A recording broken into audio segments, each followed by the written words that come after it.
دادگاه ولایت سمر نیز حکم اخراج سید اسرار میرزایف رهبر جمعیت تاجیکان ولایت پیوند و صاحب نقطه فروش در بعضی میوه و سبزیجات رقم 3 را به تغییر باقی گذاشت.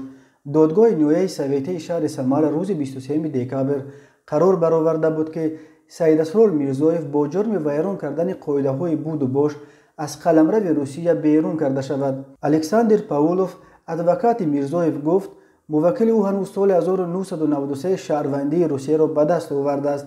و نباید اخراج شود، ولی دادگاه همه وجه‌های آورده جانب حمایت را نادیده گرفت. پاولوف به سامانه محلی ولگا نیوز گفت دادگاه این را نادیده گرفت که موکل من در دوام سالهای زندگیش در روسیه 3 مرتبه شناسنامه‌اش را عوض کرده است، از جمله بار آخر وقتی به سن 45 رسیدنش. دادگاه این را نادیده گرفت که او بر اساس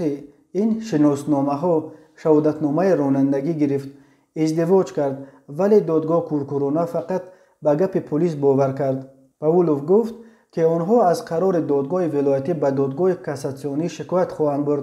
ولی تصدیق حکم میرزایف از جانب دادگاه ولایتی به معنی است که حکم اخراج او علیه قوه قانونی را میگیرد و مقامات حفظ حقوق میتوانند هر وقت دلخواه رهبر جمعیت تاجیکان سمر را به تاجیکستان اخراج کنند. الکساندر پاولوف وکیل مدافع سید اسرار میرزایف روبر بازداشت شده جمعیت تاجیکان ولایت سمر قبلا گفته بود که موکل او را روز 23 دکامبر ربوده به سرش خلطه انداخته و به جنگل برده لطوکوب کردند. پایگاه خبری محلی ولگا نیوز خبر داد که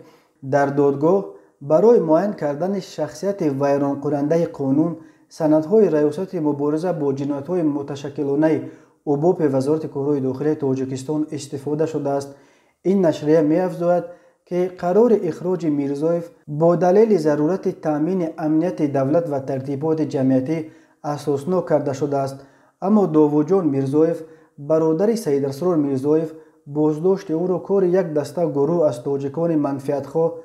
و حاجی‌های پولدار نامید که می‌خواستند عربکش‌های تاجیک را در بعض رقم 3 انداز ببندند.